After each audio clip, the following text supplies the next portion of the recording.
Au cours des dernières années de la Seconde Guerre mondiale, lorsque la carte se refermait sur l'Allemagne et que la supériorité matérielle alliée devenait écrasante, le régime nazi avait besoin de plus que de nouvelles armes. Il avait besoin d'une histoire, d'une promesse, d'une explication capable de contenir la peur collective et en même temps de soutenir l'obéissance.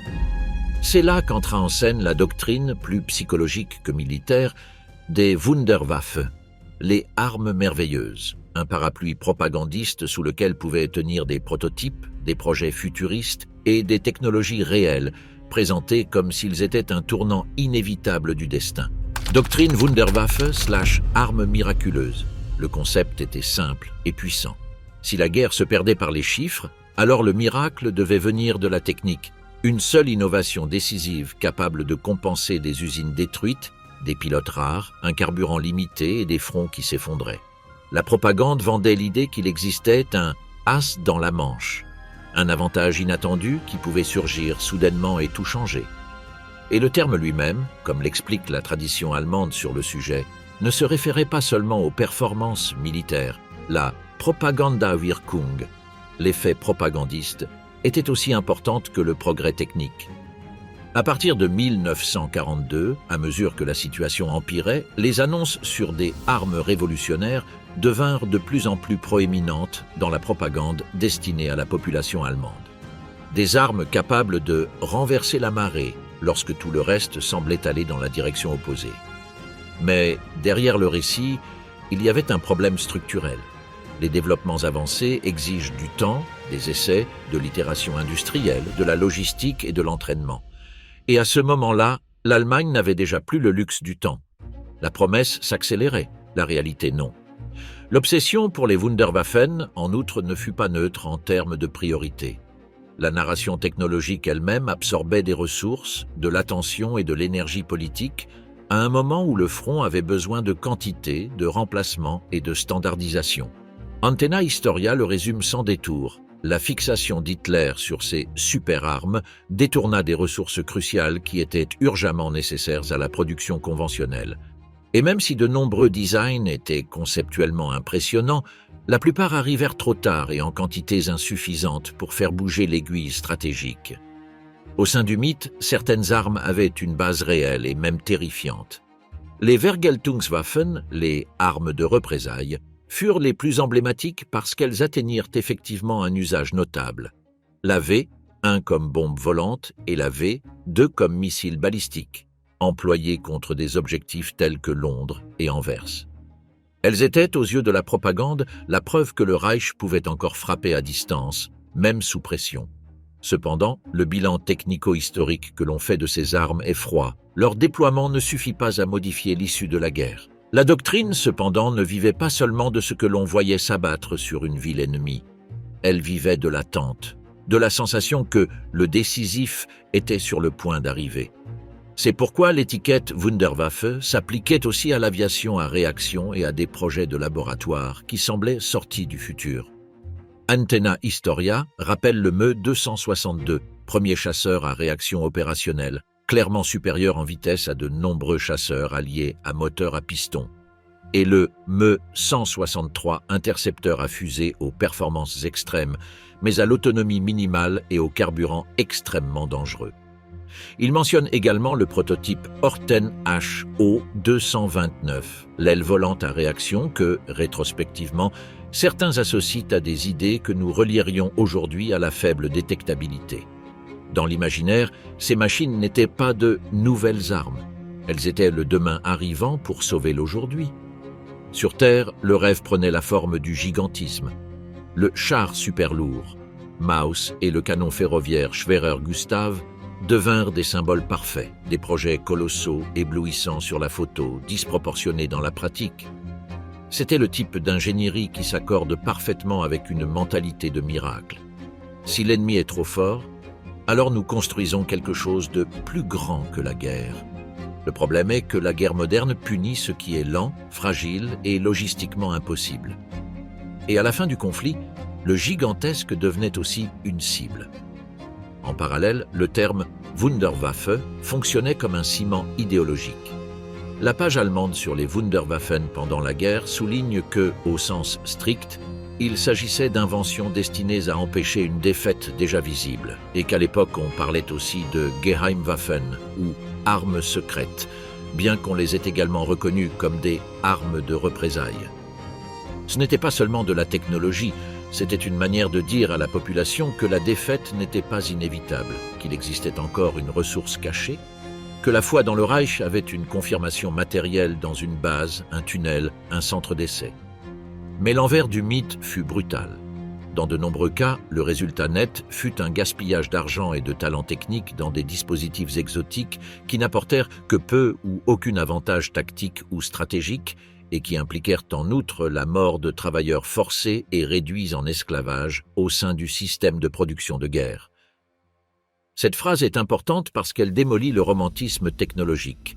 L'arme merveilleuse n'était pas un tour de magie propre de l'ingénierie, mais une partie d'une économie de guerre qui consommait des personnes autant que des matériaux. C'est pourquoi aujourd'hui, lorsque le mot Wunderwaffe est utilisé en allemand, il a souvent un tranchant ironique. Il s'applique à cette solution universelle qui promettait de résoudre un problème complexe comme par magie. Et, d'une certaine manière, cette ironie est l'autopsie de la fin du Troisième Reich, l'idée que la technique pouvait remplacer la stratégie, les ressources, les alliés, le temps et la réalité. Les Wunderwaffen laissèrent un héritage technologique qui alimenta des développements ultérieurs et fut capturé par les puissances victorieuses, mais en tant que doctrine salvatrice, elles échouèrent.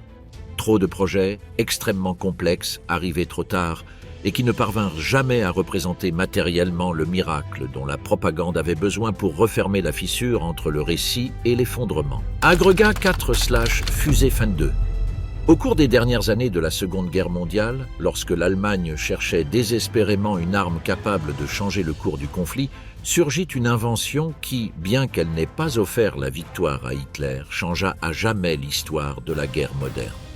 La fusée 5-2, également connue sous le nom de bombe Feu 2, fut l'aboutissement du rêve de Werner von Braun et le cauchemar de l'humanité, puisqu'elle devint le premier missile balistique jamais créé.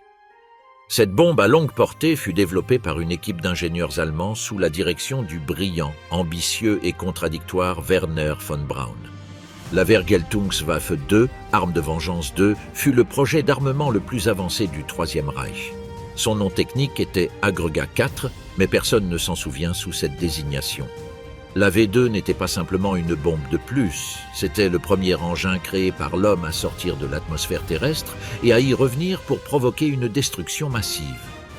C'était de la technologie de science-fiction en pleine Seconde Guerre mondiale. Le missile mesurait 14 mètres de long, pesait plus de 12 tonnes et transportait une ogive explosive de 1000 kg d'amatol.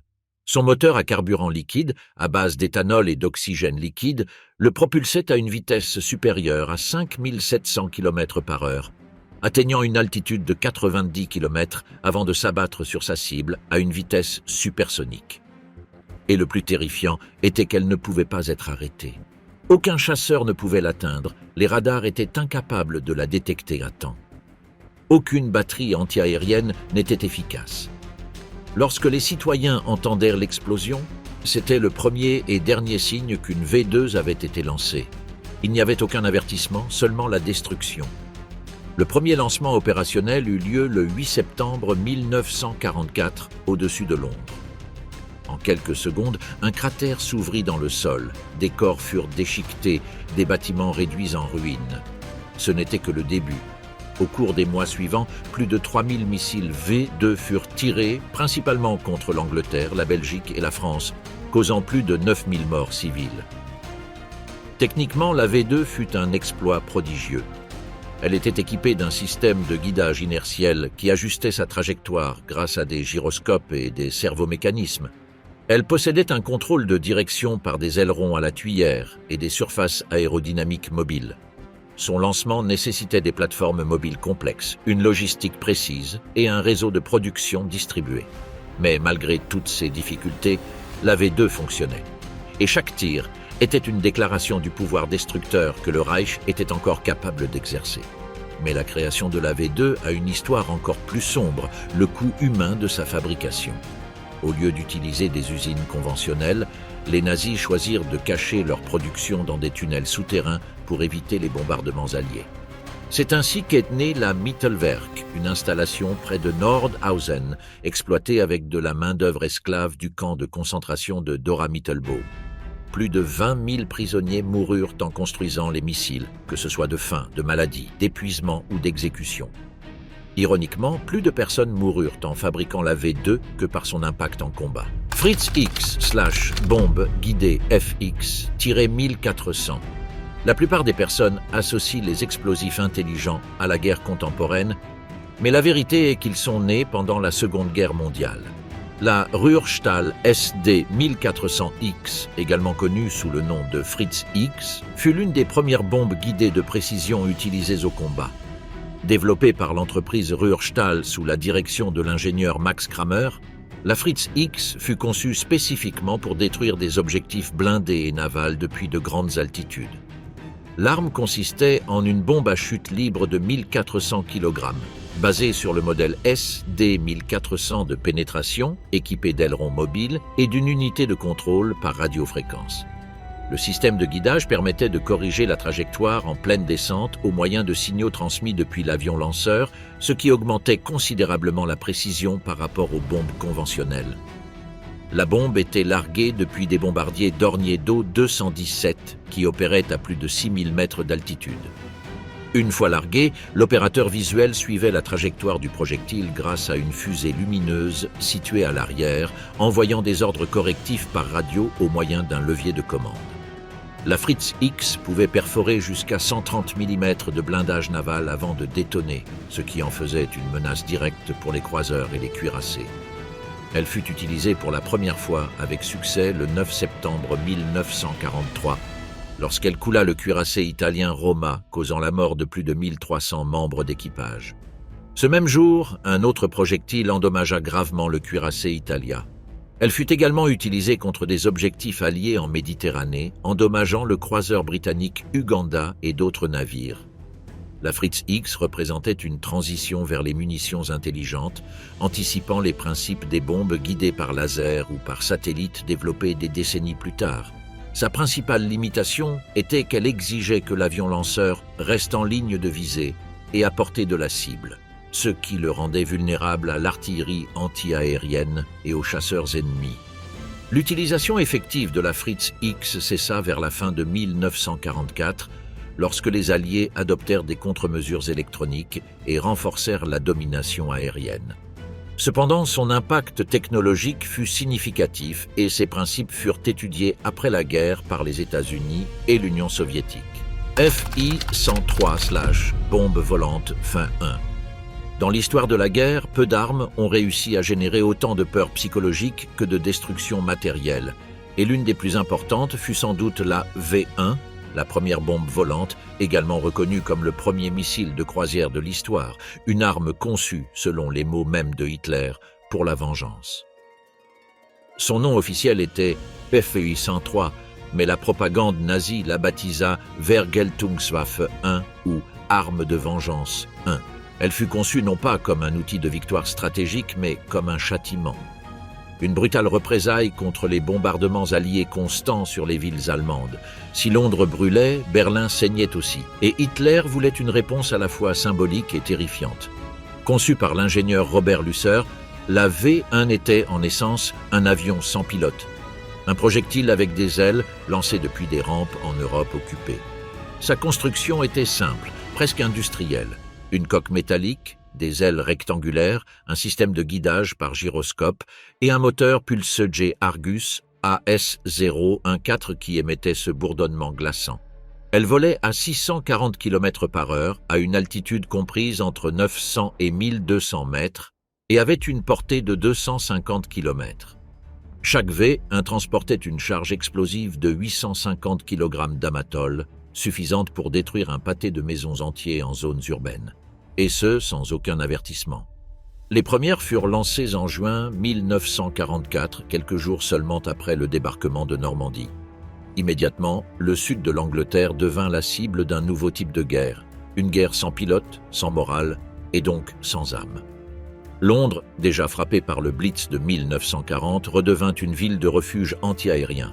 Les sirènes hurlaient jour et nuit, et la peur de ce son inimitable, le bourdonnement mécanique annonciateur d'explosions monstrueuses, se répandit dans toute la population. Plus de 9500 seins furent lancés contre l'Angleterre. Environ 2400 atteignirent leur cible, tuant plus de 6000 personnes et en blessant des dizaines de milliers. D'un point de vue technique, la V1 fut un exploit impressionnant. Elle était bon marché, facile à produire en masse, et pouvait être lancée depuis des plateformes mobiles ou même depuis des avions, comme les bombardiers Heinkel E-111. Bien que sa précision fût faible, car elle ne disposait pas de système de guidage et ne volait qu'en ligne droite, à vitesse constante et avec une cible prévisible grâce à une arithmétique rudimentaire, son impact psychologique était disproportionné. Aux nazis, il importait peu que toutes atteignent leur cible désignée. Elles n'avaient pas besoin d'être précises. Elles devaient seulement arriver et semer la panique.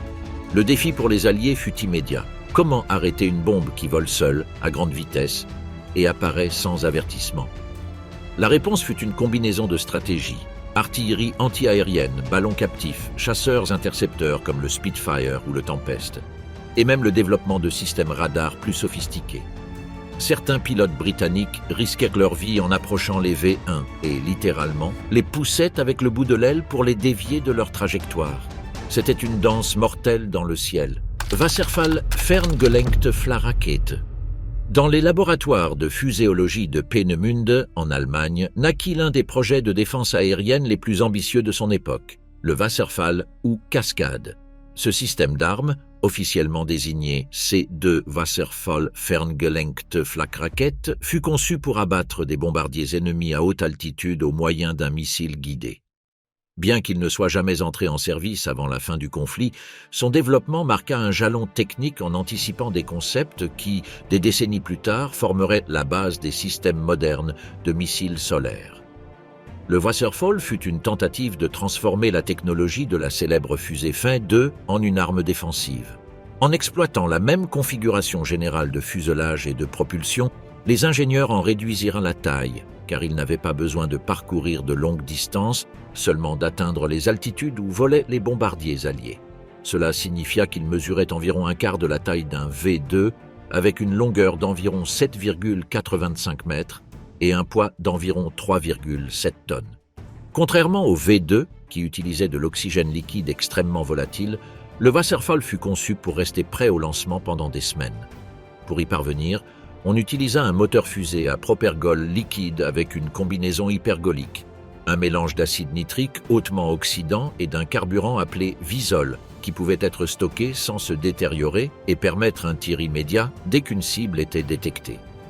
L'objectif du Wasserfall était d'intercepter des bombardiers volant à grande altitude et à grande vitesse, un défi immense pour la défense antiaérienne conventionnelle de l'époque.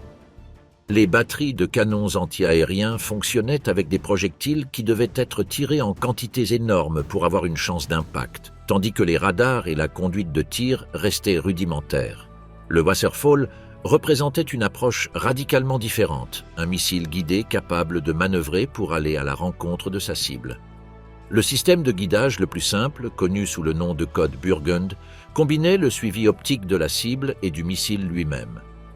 Un opérateur, à l'aide d'un joystick, envoyait des commandes par radio pour ajuster la trajectoire du Wasserfall, en essayant de l'amener jusqu'à un point où l'explosion de son énorme charge pourrait abattre les avions ennemis. En théorie, il pouvait être utilisé de jour comme de nuit, bien que le jour fût beaucoup plus facile, car le missile et la cible étaient visibles. Pour les conditions de faible luminosité, des variantes de guidage recourant à des radars et à des systèmes électroniques plus complexes furent développées, mais aucune ne fut entièrement perfectionnée avant la fin de la guerre. Initialement, il était prévu que le Wasserfall emporte une ogive d'environ 100 kg, suffisante pour endommager ou détruire un avion en cas d'impact direct. Cependant, les ingénieurs se rendirent rapidement compte que la précision d'un missile guidé par radio de l'époque serait difficile à garantir, en particulier contre des formations d'avions se déplaçant rapidement. C'est pourquoi il fut décidé de la remplacer par une charge explosive pouvant atteindre 306 kg à l'effet dévastateur. L'idée était que la détonation génère une onde de choc capable d'abattre plusieurs avions à la fois si le missile passait suffisamment près. Cette approche, bien que puissante, exigeait que les opérateurs maintiennent le missile aligné avec la cible jusqu'au moment du déclenchement de la charge, un processus qui demandait de l'habileté et des réflexes humains, ainsi qu'une coordination parfaite entre le suivi radar/optique et la commande radio. Les essais du Wasserfall commencèrent en 1943, peu après que le projet eut reçu un nouvel élan au sein du programme de fusées allemand. Cependant, le développement fut compliqué dès le départ. En août 1943, le principal concepteur de fusées, le Dr Walter Thiel, mourut lors d'un raid aérien allié sur les installations de Peenemünde, ce qui retarda considérablement l'avancée technique. Les premiers lancements, au début de 1944, ne furent pas concluants. Le moteur tomba en panne et le missile n'atteignit qu'une altitude d'environ 7 km à une vitesse subsonique. Malgré cela, les essais se poursuivirent avec des dizaines de tests supplémentaires réalisés tout au long de 1944 et au début de 1945 avec des résultats variables. Eichsjeret et Knickebein/système de guidage radio. L'un des plus grands défis pour la Luftwaffe allemande était de maintenir la précision des bombardements nocturnes sur des cibles en territoire ennemi. Les capacités de navigation visuelle étaient extrêmement limitées la nuit ou par mauvais temps, et la distance depuis les bases en Europe continentale rendait même le fait de voler dans la bonne direction difficile à calculer uniquement avec des cartes et des boussoles. Pour résoudre ce problème technologique, les ingénieurs allemands ont développé une série de systèmes de guidage radio basés sur des faisceaux directionnels, principalement connus sous le nom de Knickebein et Eichsjeret, qui fonctionnaient en transmettant des signaux radio depuis des antennes terrestres vers l'air, que les avions pouvaient suivre jusqu'à atteindre la cible. Ces systèmes avaient leur origine dans une technologie civile des années 30 destinée à aider les avions à atterrir par faible visibilité, appelée système de faisceau Lorentz, développé par l'entreprise C, Lorentz AG, pour les atterrissages à l'aveugle.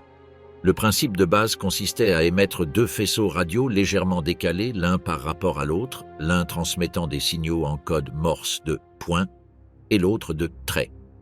Le pilote ou le navigateur à bord de l'avion écoutait ces tonalités et s'il entendait plus de points que de traits, il savait qu'il se trouvait d'un côté du faisceau et devait corriger sa trajectoire. Si c'était l'inverse, il se trouvait de l'autre côté et corrigeait dans le sens opposé. L'objectif était de voler dans le couloir étroit où les deux faisceaux se superposaient, produisant un ton continu, ce qui indiquait qu'ils suivaient exactement la trajectoire correcte. Knickebein, dont le nom en allemand signifie « jambes pliées », fut l'une des premières applications de ce concept à grande échelle pour la navigation et le bombardement nocturne. Il consistait en des stations émettrices dans l'Europe occupée qui émettaient des faisceaux radio très étroits dirigés vers le territoire britannique. Les bombardiers de la Luftwaffe équipés de récepteurs pouvaient recevoir ces signaux et guidaient leur trajectoire en suivant le faisceau. Un second faisceau, croisant le premier au-dessus de la cible prévue, indiquait au navigateur qu'il était temps de larguer les bombes. Cette technique permettait aux bombardiers de localiser et d'atteindre des cibles précises sans avoir besoin de les voir visuellement, ce qui était révolutionnaire pour l'époque. Dans les premiers mois du Blitz, la campagne de bombardement nocturne sur les villes britanniques à partir de l'automne 1940, Knickebein s'est avéré assez efficace. Il causa des dégâts considérables en permettant aux formations de bombardiers de suivre des routes précises et d'attaquer avec plus de précision qu'auparavant. Cependant, sa dépendance à des fréquences susceptibles d'être interceptées et à une géométrie de faisceaux relativement simple le rendait vulnérable aux interférences. Les Britanniques, alarmés par des rapports de renseignement avant la guerre et par le déchiffrement de messages, commencèrent rapidement une série d'opérations électroniques pour contrecarrer Knickebein. Ces contre-mesures impliquaient d'intercepter les signaux des émetteurs allemands et de les retransmettre depuis leurs propres stations avec des variations délibérées, faisant croire aux navigateurs allemands qu'ils étaient alignés avec le faisceau alors qu'en réalité ils suivaient une direction incorrecte. Cette tactique d'interférence, connue sous le nom de brouillage ou guerre électronique, sema la confusion parmi les équipages allemands et réduisit progressivement l'efficacité du système.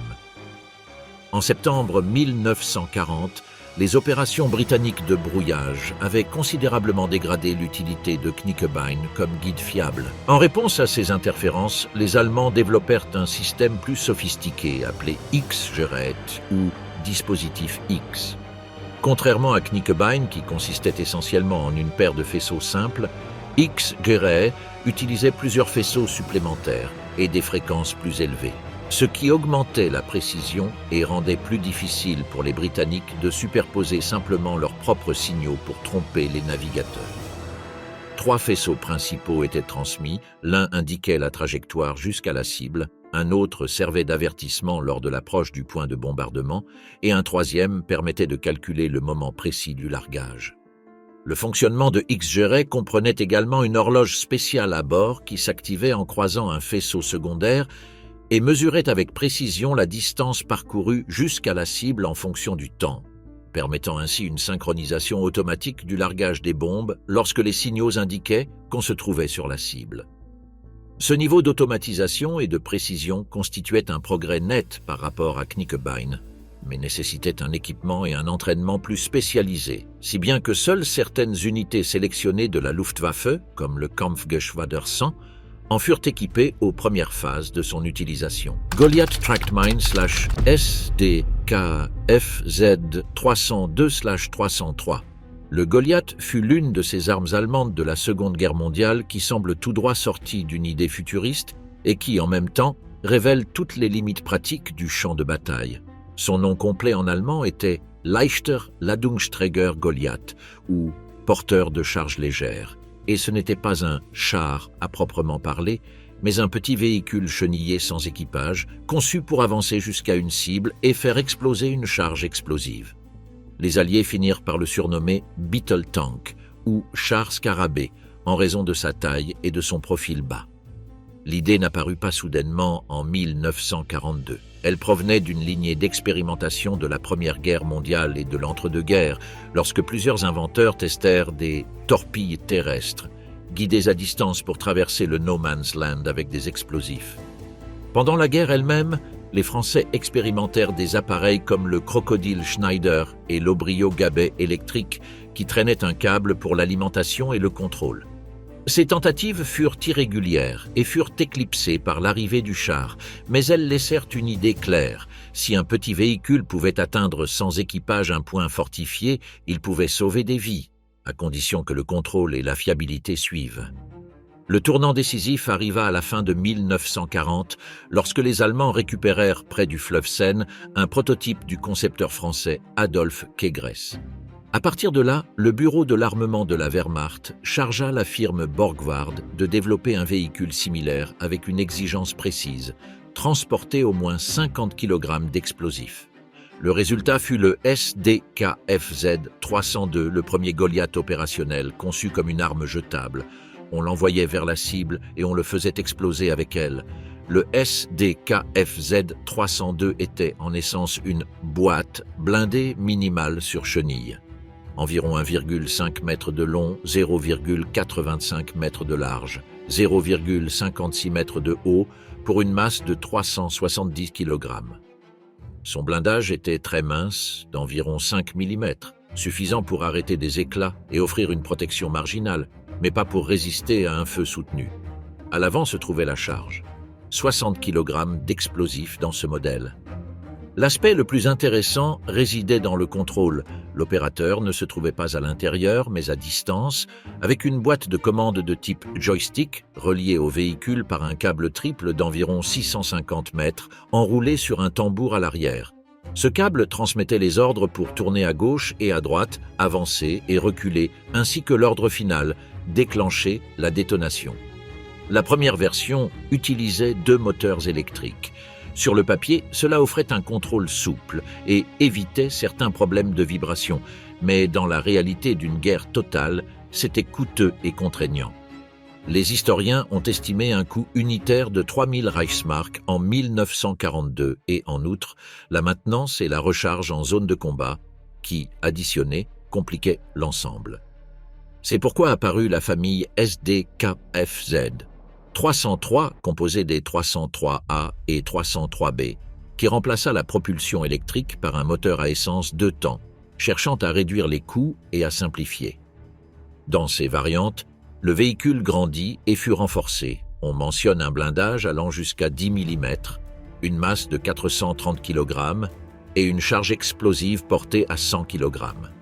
Le moteur Zundap, à 2 cylindres, développait environ 12,5 chevaux et l'autonomie indiquée pour le 303 était bien supérieure à celle du 302, jusqu'à 12 km sur route et 7 km hors route. Sur le terrain, les Goliath commencèrent à apparaître dès le début de 1942 et furent utilisés sur tous les fronts où combattit la Wehrmacht, généralement opérés par des unités spécialisées de Panzer et du génie de combat.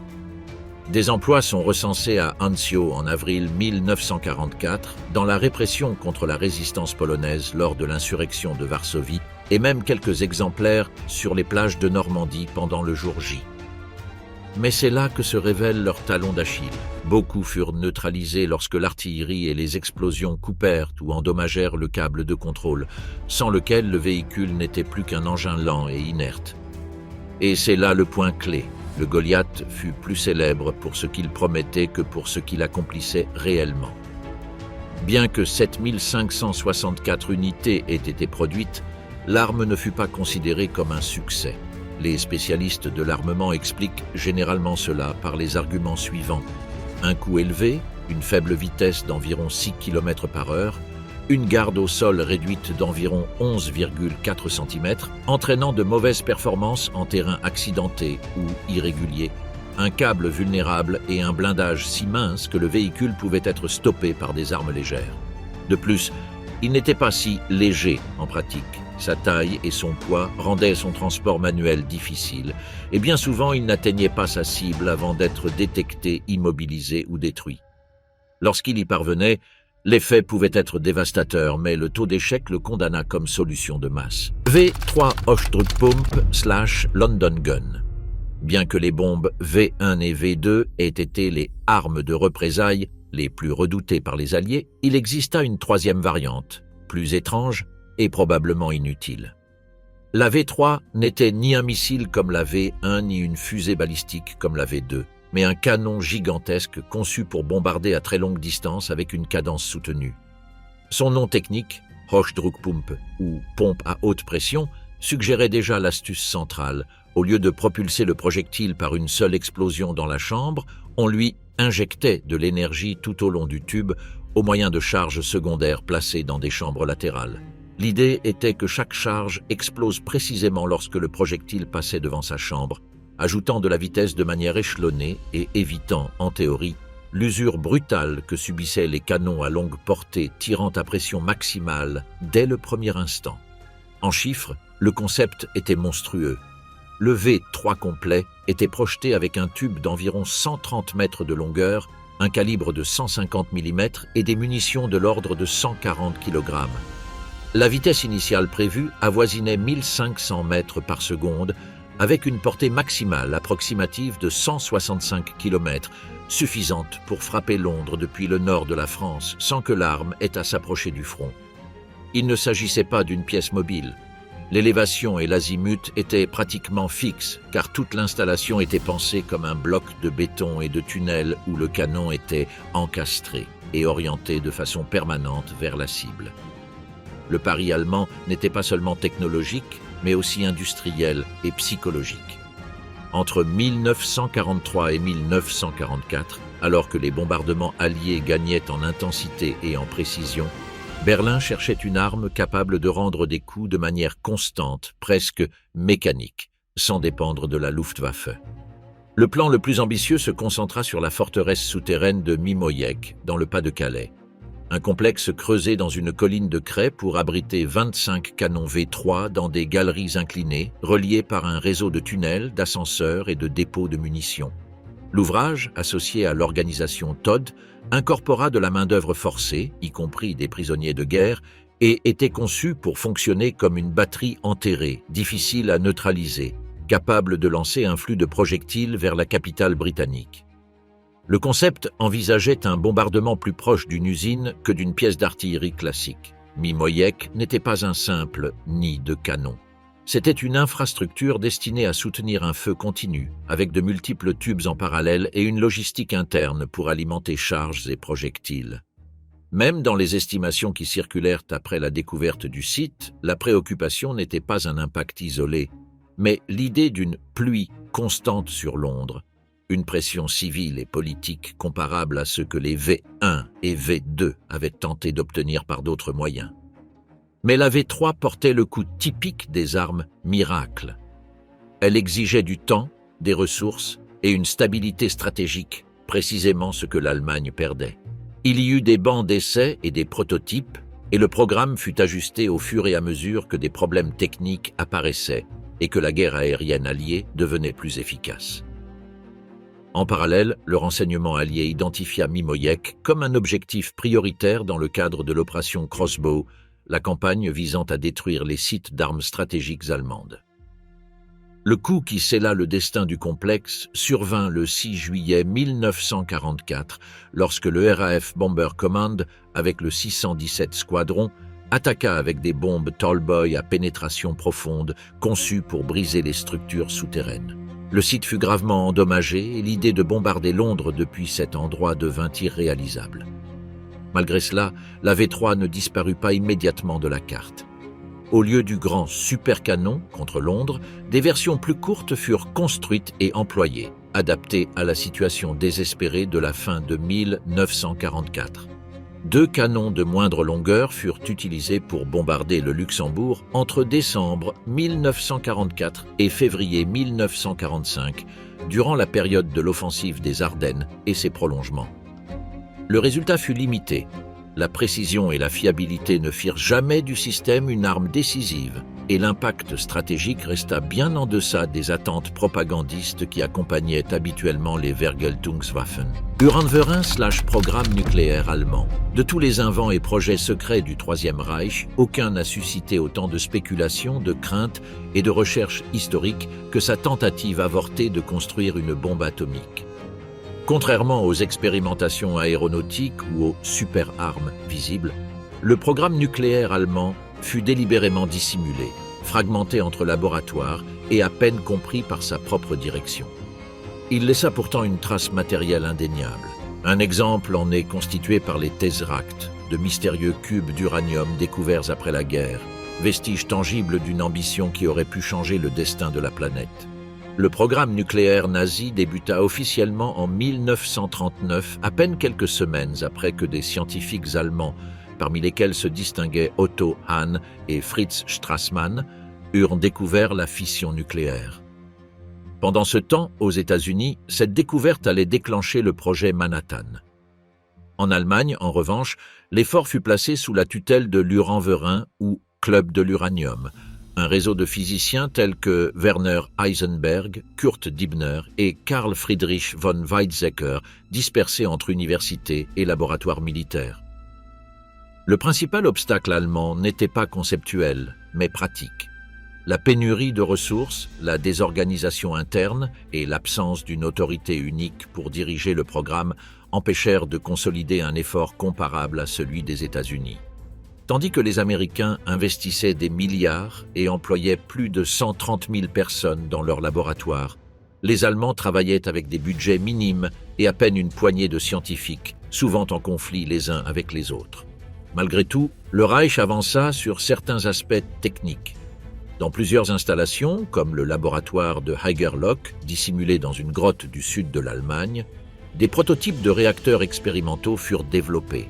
C'est là que furent découverts, en 1945, des dizaines de petits cubes d'uranium métallique, d'environ 5 cm de côté, disposés dans des structures de fil de fer à l'intérieur d'un modérateur à eau lourde. L'objectif était de générer une réaction en chaîne contrôlée, l'étape préalable au développement d'une bombe atomique.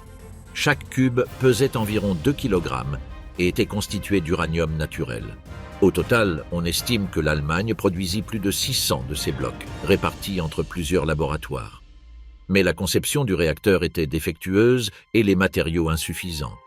Les scientifiques allemands ne réussirent jamais à obtenir une réaction auto-entretenue, tandis qu'en décembre 1942, Enrico Fermi et son équipe l'avaient déjà accompli aux États-Unis. La découverte des cubes par les forces alliées confirma non seulement l'existence du programme nucléaire nazi, mais accéléra également l'urgence du projet Alsos, une mission secrète visant à traquer les scientifiques, les matériaux nucléaires et à saboter tout progrès allemand. L'objectif était double. Premièrement, empêcher Hitler d'accéder à des armes nucléaires et deuxièmement, empêcher que les soviétiques s'approprient cette technologie. La question qui a persisté pendant des décennies est la suivante. À quel point l'Allemagne était-elle proche de développer une bombe atomique fonctionnelle ? La majorité des historiens s'accordent à dire que, bien qu'ils disposaient de la théorie, il manquait de moyens, de temps et d'organisation. Heisenberg lui-même, dans des conversations enregistrées secrètement lors de sa détention en Angleterre, laissa entendre qu'il ne savait même pas exactement à quelle distance étaient les Américains. Cependant, le simple fait qu'autant de cubes d'uranium aient été conservés et que l'on ait tenté en secret des réactions soutenues sous terre, a nourri par la suite des théories sur des essais cachés, des développements parallèles et même des transferts technologiques vers l'Amérique du Sud ou l'Égypte. À ce jour, certains de ces cubes sont conservés dans des musées et laboratoires aux États-Unis, en Allemagne et au Royaume-Uni, comme reliques d'un cauchemar scientifique qui ne s'est jamais concrétisé. La bombe atomique nazie fut un fantôme. Elle n'a jamais existé, mais fut suffisamment proche pour inspirer la peur et assez éloignée pour ne pas avoir modifié l'histoire. Bétatron et les expériences d'énergie directe. Dans les années 40, énergie directe ne signifiait pas laser futuriste, puisqu'il n'existait pas encore, mais quelque chose de plus tangible et, en même temps, révolutionnaire. Ondes radio et micro-ondes concentrées, faisceaux d'électrons et rayons X générés par des machines capables de propulser des particules à des énergies inédites. Dans ce contexte apparut le bétatron, un accélérateur circulaire pour électrons fonctionnant comme un transformateur géant. Au lieu d'avoir un secondaire en cuivre, le secondaire était un faisceau d'électrons circulant dans une chambre à vide. Un courant alternatif dans les bobines primaires créait un champ magnétique variable qui induisait un champ électrique. Et ce champ électrique était celui qui accélérava les électrons sur des orbites de rayons constants. L'idée avait depuis longtemps circulé dans la physique. Dès 1922, le concept avait été proposé et durant les années 20 et 30, plusieurs chercheurs discutèrent le problème crucial. Comment maintenir une orbite stable pendant que le champ augmentait et que l'électron gagnait de l'énergie? Le bétatron résolvait cela avec une condition élégante. Le champ magnétique sur l'orbite devait être approximativement la moitié de la moyenne du champ sur la surface encerclée, ce qui maintient le rayon constant pendant que l'énergie augmente. Cette condition, simple sur le papier, exigeait un design dément et une synchronisation des champs extrêmement précis pour l'époque. Le premier grand bond fut réalisé par Donald W. Kerst à l'Université de l'Illinois. Le 15 juillet 1940, sa machine réussit à accélérer des électrons par induction électromagnétique jusqu'à 2,3 mégaélectronvolts ou mégaélectronvolts, et cet accomplissement fit du bétatron le premier accélérateur circulaire réussi de son type, capable de produire des faisceaux d'électrons d'énergie supérieure à celle obtenue avec des tubes électroniques conventionnels. C'était un appareil sérieux. Le prototype pesait plusieurs tonnes et consommait des dizaines de kilowatts. Pourtant, il fut promu comme l'une des machines à rayons X les plus puissantes de son temps, car un faisceau d'électrons de mégaélectronvolts, en freinant sur une cible métallique, produisait des rayons X durs par rayonnement de freinage. Et c'est là qu'apparaît le lien direct avec l'énergie dirigée des années 40. Le bétatron n'était ni une bombe ni un canon, mais il constituait une manière de diriger de l'énergie. Un faisceau d'électrons est, littéralement, de l'énergie cinétique concentrée dans un paquet étroit. Et lorsqu'il se transforme en rayon X, cette énergie devient un rayonnement pénétrant capable de traverser le métal et de révéler des défauts internes.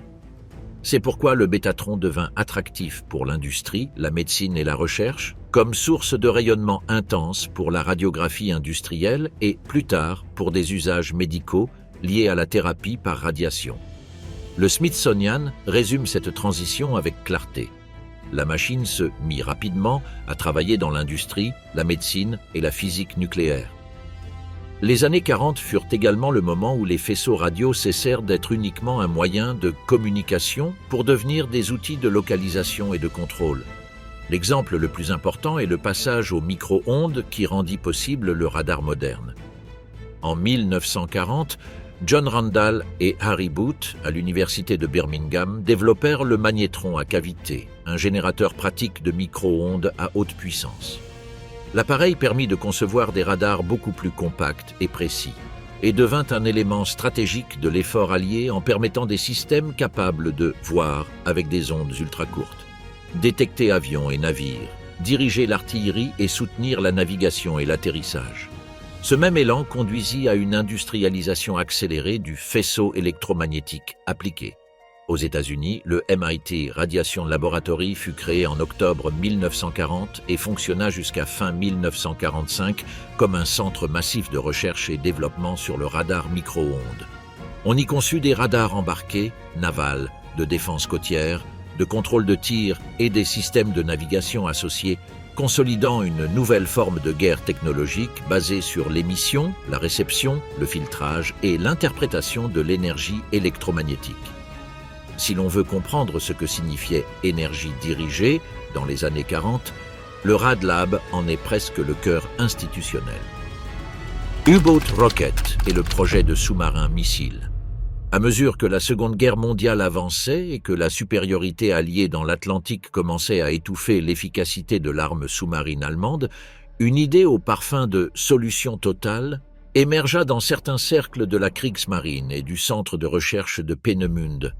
Transformer le U-Boot, roi de la furtivité, en une plateforme capable de lancer des roquettes, des bombes volantes ou des missiles.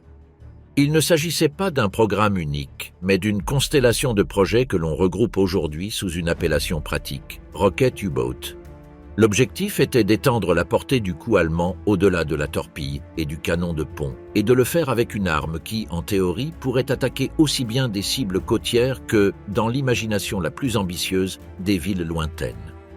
En pratique, rien n'atteignit un état de préparation au combat avant la fin de la guerre.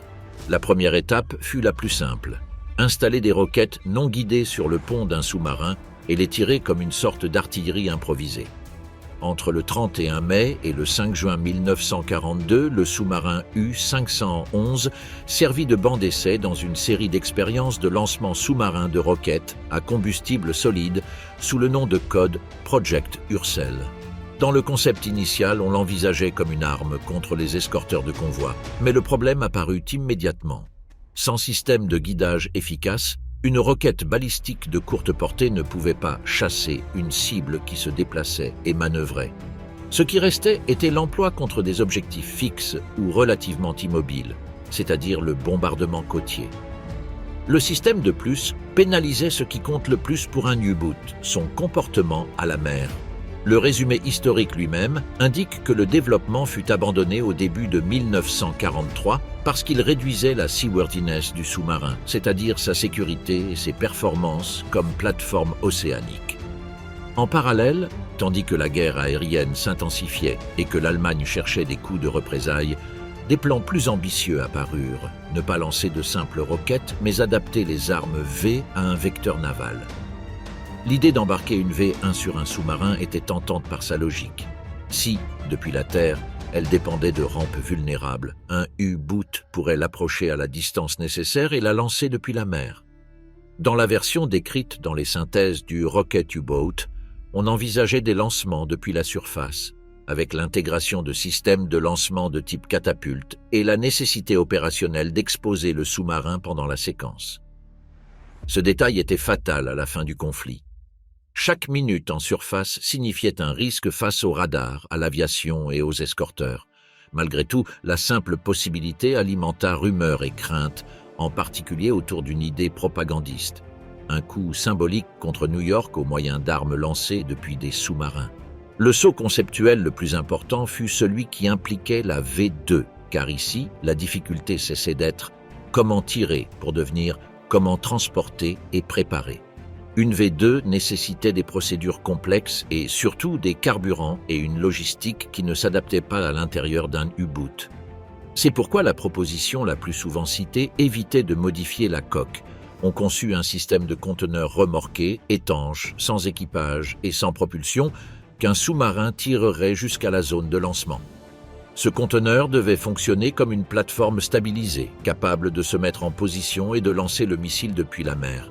Le plan reçut des noms de code tels que Apparat F et, à partir de la fin de 1944, Prüfstand 12, et fut lié à l'idée de frapper hors de portée depuis les côtes ennemies. Certains rapports permettent d'imaginer l'ampleur de l'opération.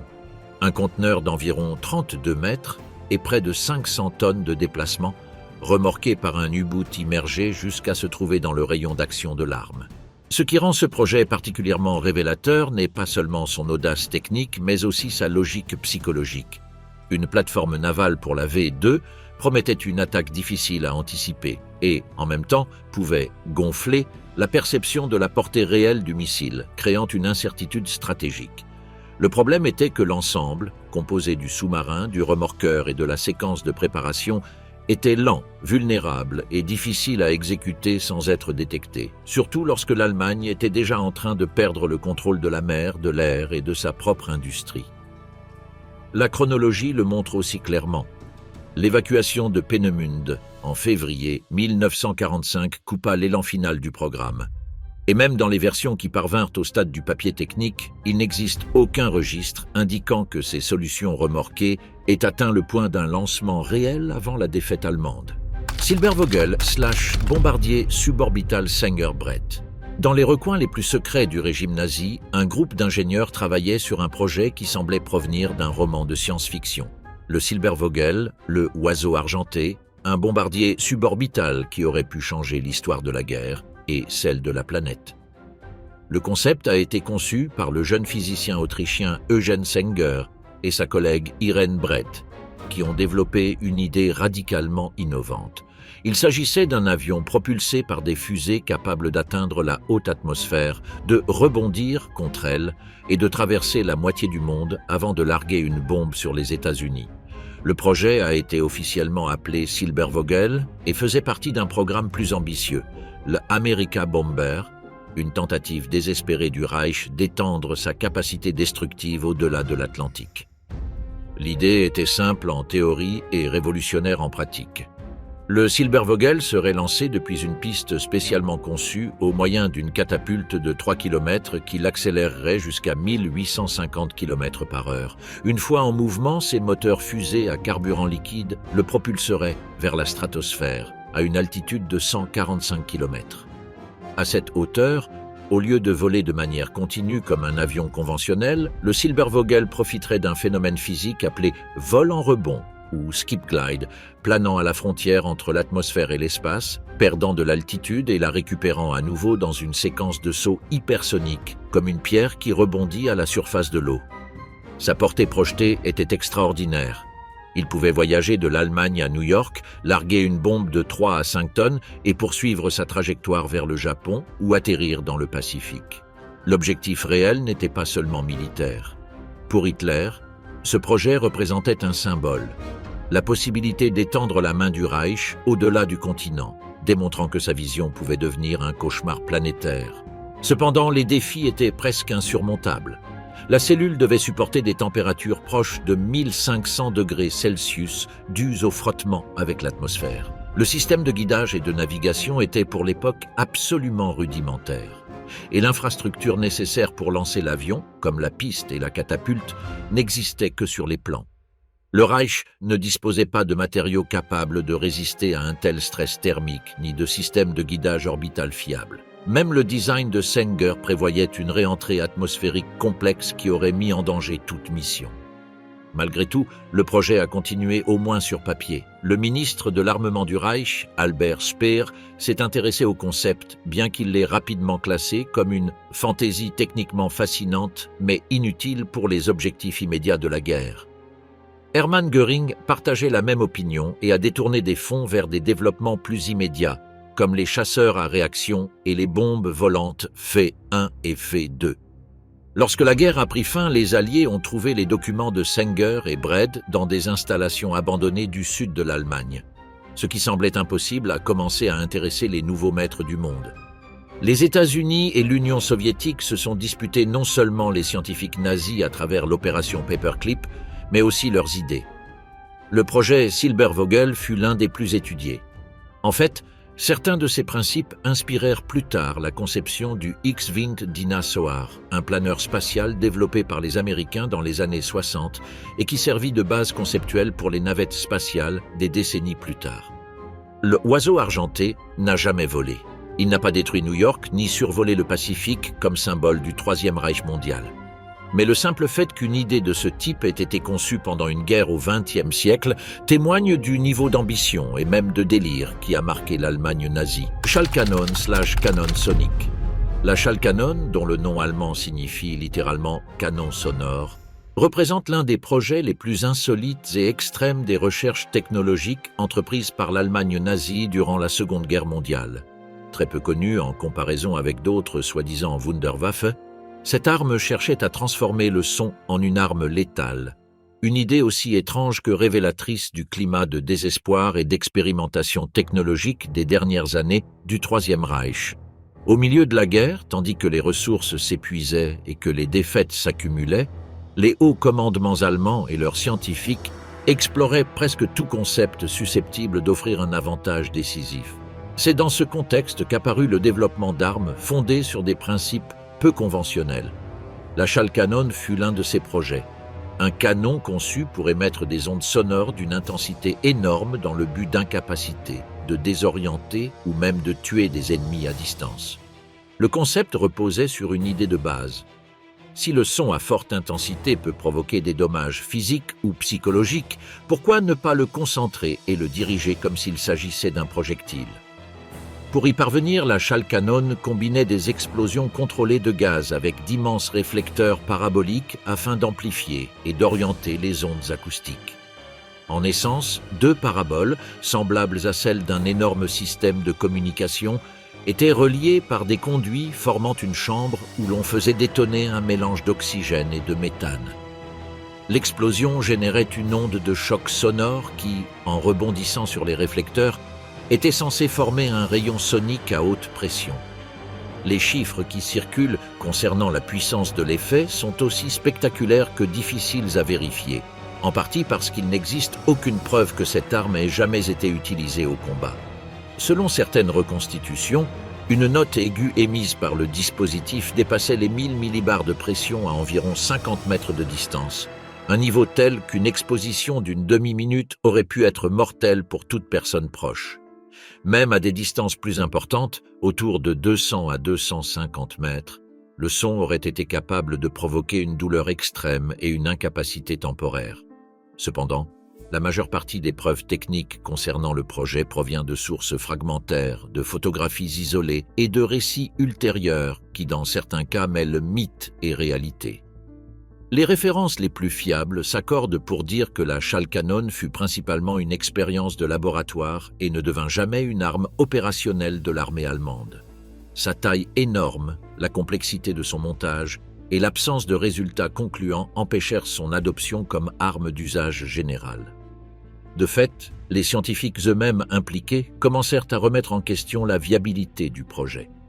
Les difficultés pour diriger et concentrer le son en un faisceau cohérent se révélèrent bien plus grandes que prévu. Le son, à la différence de la lumière ou des ondes radio, a tendance à se disperser dans toutes les directions, en particulier lorsqu'il est généré à de basses fréquences comme celles recherchées pour obtenir les effets dévastateurs souhaités.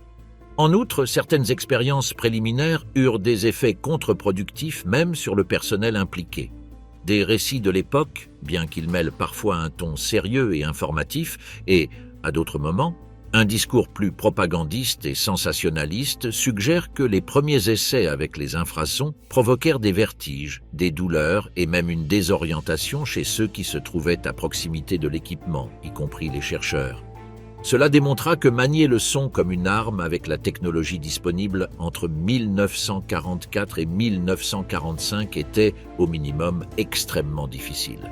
Malgré son échec apparent, la Schallkanon continue de figurer dans les listes et discussions sur les armes les plus exotiques qui n'ont jamais changé le cours de la guerre.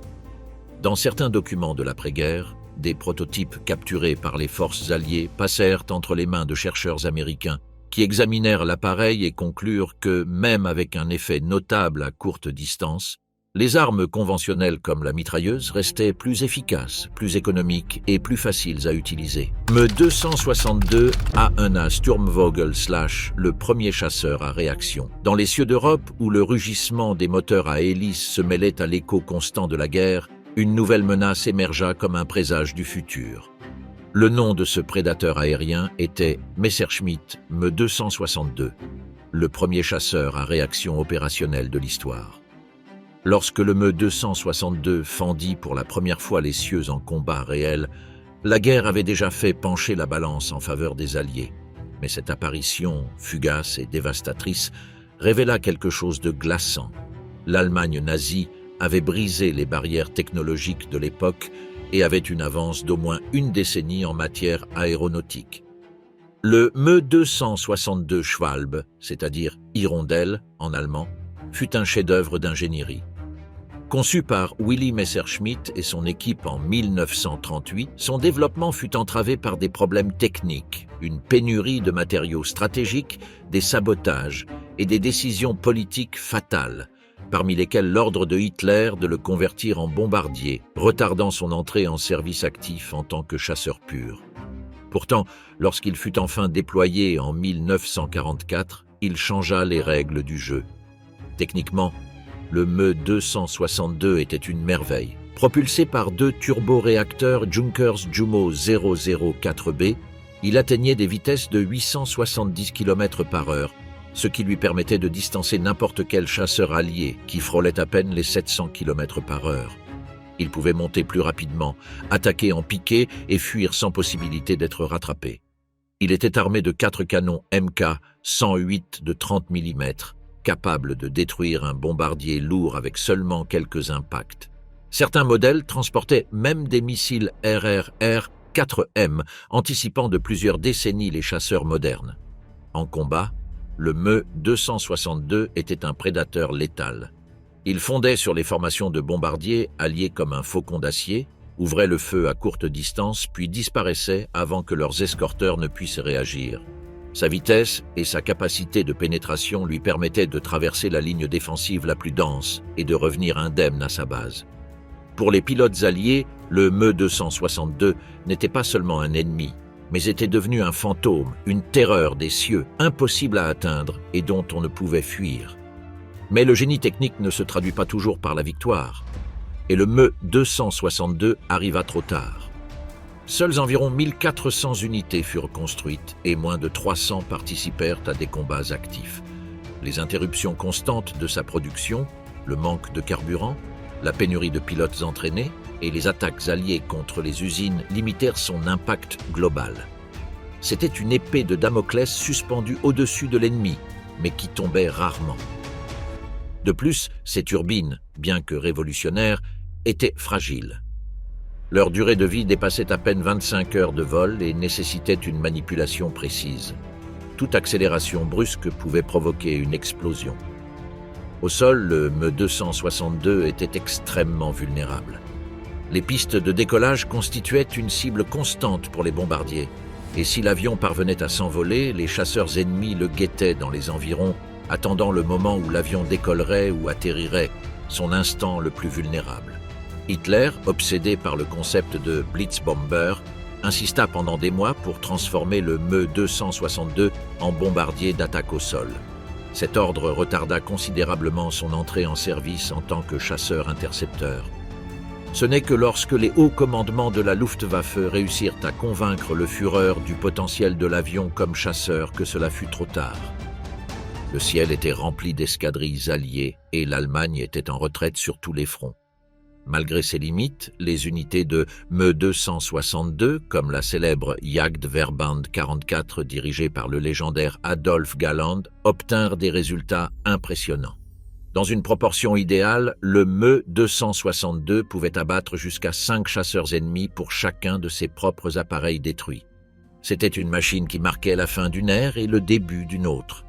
Jusqu'à ce jour, le Me-262 est considéré comme le père de l'aviation de combat moderne.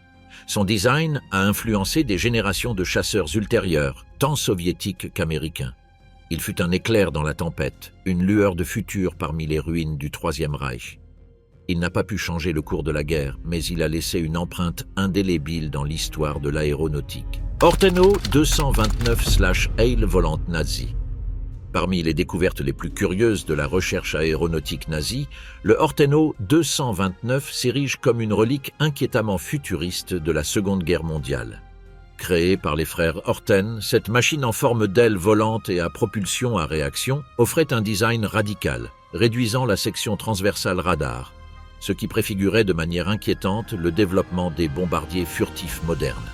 Les prototypes achevés furent soumis à des essais en vol qui montrèrent une aérodynamique si avancée qu'elle pouvait rivaliser avec les concepts utilisés plus tard dans des avions contemporains comme le bombardier B-2 Spirit, bien que le O-229 fut construit principalement en contreplaqué et autres composites légers. La forme aérodynamique du O-229 visait à minimiser la résistance et atteindre des vitesses élevées en exploitant ses deux moteurs à réaction. La Luftwaffe vit un grand potentiel dans un chasse-bombardier rapide capable de surpasser les avions alliés. Le Orteno 229 était un avion monoplace de 7,4 mètres de long et avec une envergure de 16,8 mètres. Sa forme de planeur faisait que sa hauteur au niveau du nez n'était que de 2,421 mètres avec un cockpit d'1 mètre de haut. Étant une aile volante, sa surface à l'air atteignait 50,2 mètres carrés. À vide, le HO-229 pesait 4600 kg, auquel s'ajoutaient 1700 kg de carburant permettant une portée opérationnelle maximale de 1900 km.